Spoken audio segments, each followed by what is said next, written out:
Hello, I'm Elienna. And I'm Sara. In this presentation, we will explore how Kent Monkman reverses the gaze of Canadian history through his 2019 painting, The Deluge. On one hand, the traditional colonizers' view of Canadian history presents Indigenous people as being assimilated due to their weakness and undeveloped technology, demonstrating the superior power and strength of the settlers. On the other hand, to challenge this biased view of Canadian history, Monkman uses the painting The Deluge as a metaphor for the bravery and resiliency of Indigenous people in face of the flood of European culture displacing Indigenous culture. In addition, this painting alludes to Gustave Doré's work with the same title about Noah's Ark, which is a legend from the Bible about a great flood that killed all humans except for Noah and his wife. In this painting, we can see Miss Chief saving Indigenous children and climbing up a cliff to reunite the children with elders in the Indigenous community who are on the cliff. Specifically, there are 3 elders and 2 children who are clinging to Miss Chief. In the background, there is a large cliff with trees and bright flowers growing on it. There are roots and ivy with birds perched on the branches near the bottom of the painting. There are also 2 nests with bird eggs in them.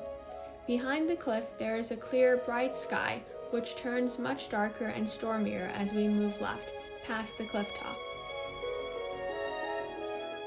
We will now analyze how Kent Monkman argues that Indigenous people are resilient in the face of cultural assimilation by European settlers through the use of symbolism, juxtaposition, and allusions. First of all, through the use of symbolism, Kent Monkman celebrates the resilience and adaptability of Indigenous culture in the face of crisis and challenge. For instance, Monkman symbolizes Indigenous resiliency with a family of hummingbirds that live near a precarious cliff. On one hand, the cliff symbolizes the difficult situation faced by Indigenous communities. On the other hand, hummingbirds, which are native to Canada, are known for their ability to thrive and persevere in harsh and extreme habitats, such as mountaintops. Thus, they symbolize how Indigenous people are able to adapt to change brought by European settlers. Moreover, the ability of hummingbirds to build a home and to raise their young on such a dangerous cliff symbolizes how Indigenous people's resiliency allowed them to overcome challenges, fight against assimilation, and reclaim their land rights. In addition to animals, Monkman also uses other natural elements to symbolize the resiliency of Indigenous people. The lifeless rocks and dead tree trunks, for example, are symbols of the damage and trauma that colonialism and assimilation caused to Indigenous communities. In contrast, the red morning glories and native plants that are growing over the dead tree branches to reclaim their habitat symbolize how Indigenous communities are reclaiming their voice and culture in Canadian history through their resiliency. Moreover, the color of red and the twists and turns made by the vines of the flowers are also symbols for the perseverance of Indigenous people as they overcame challenges and threats to their culture, such as residential schools. Furthermore, the pink irises that are growing over the bare and lifeless rocks demonstrate that not only is Indigenous culture beautiful and valuable, but it's also able to adapt, evolve, and thrive no matter how difficult the situation is. Similarly, Monkman uses the clothing of the characters painted to symbolize Indigenous culture. The adults on the cliff are wearing traditional Indigenous clothing, symbolizing how they are comfortable in their culture and heritage. In contrast, the children clinging to Miss Chief are in their underclothes, which represents how they lack their own culture. These children are allusions to the residential school system in Canada, initiated to assimilate the Indigenous community into Western society. The children are wearing white, which signifies both their innocence and their ignorance of their own culture. The lack of color in their clothing also demonstrates how their individualism has been taken away by the colonizers. In this painting, Miss Chief has rescued the children from residential schools and the forced assimilation imposed by the Canadian government, which is represented by the flood. The other adults who have their arms outstretched are trying to help the children reclaim their heritage by returning to their native environment, thereby demonstrating their resilience in the face of adversity and challenges posed by their colonial overlords. The adults are not shying away from the children and are welcoming them back home with open arms, and that is a form of resilience. Monkman not only employs symbolism, but also juxtaposition to highlight the positive attitudes of indigenous communities despite the oppression from colonialism. The dark blue color of the sky symbolizes the despair that assimilation caused to indigenous culture. In sharp contrast, the bright red and light blue of the flowers and birds symbolize the energy and hope of indigenous communities. The juxtaposition between the dark sky and brighter animals and plants suggests the contrast between the positive attitudes of indigenous communities and the negativity caused by colonialism.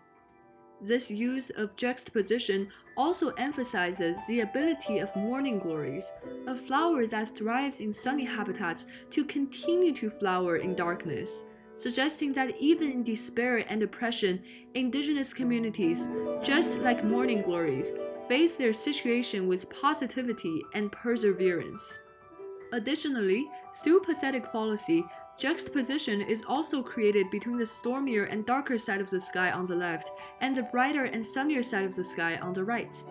While the deeper and cooler color tone on the left creates a darker and heavier mood, the brighter and warmer color tone on the right establishes a more positive mood. In this way, Monkman advocates that indigenous communities believe that there is hope in the future to reconcile and heal their trauma from the past.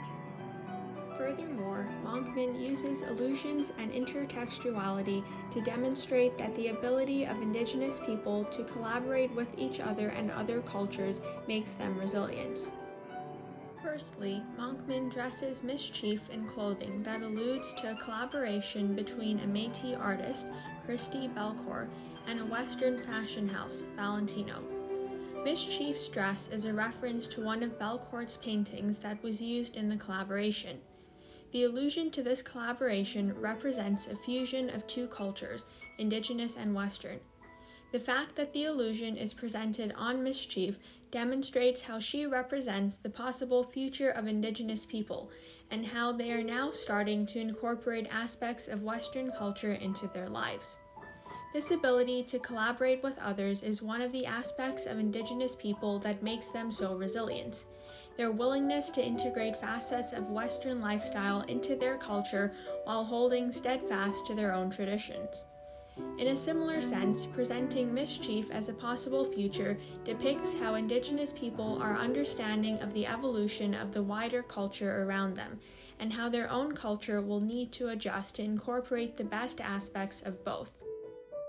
At the same time, the allusions to the legend of Noah's Ark from the Bible and Gustave Dor's painting both indicate that Indigenous communities are more resilient than their stereotypical depiction in Canadian history. Ironically, despite that colonial perspectives often view Indigenous people as being weak and incapable, Monkman uses allusions to European culture and arts to demonstrate that Indigenous communities perfectly embody Noah's resiliency in the Bible. The similarities between Monkman and Dor's interpretations of the Deluge suggest the underlying similarities between Indigenous resiliency in Canadian history and the European legend of Noah. Hence, rather than viewing the success of settlers in Canadian history as a symbol of the power of Europeans, Monkman encourages the audience to view it as Indigenous resiliency. As a whole, Monkman's painting, The Deluge, embodies Indigenous resilience and their resilient future, while also reclaiming their heritage that the colonizers attempted to separate them from. The resilience of Indigenous people is evident in their progress and developments from the past to the present, which is depicted in the painting. The flood is an allusion to an event in the distant past, which represents how Western settlers tried to flood or drown the Indigenous people and eliminate their culture. Mischief is trying to protect and save the Indigenous children from residential schools, which originated around 100 years ago, protecting them from the flood. The effects of residential schools, although last eliminated in 1996, are still felt today due to intergenerational trauma that has occurred. Thus, the residential schools and mischief saving the children from them represent the near past and the present. Finally, Miss Chief herself represents the merging of Indigenous and Western culture with her clothing, which shows that this amalgamation of cultures is the future. This blending of time periods shows a sense of progression and development, embodying how Indigenous people are trying to continue to progress. Overall, Monkman employs symbolism, juxtaposition, and allusion in combination to recognize and appreciate the resiliency of Indigenous people in Canadian history. Thanks to the efforts of artists like Monkman, the legacy of Indigenous communities will continue to thrive in the future. Thank you for watching. And we hope that our analysis for the Deluge also helped you to reverse your gaze on Canadian history.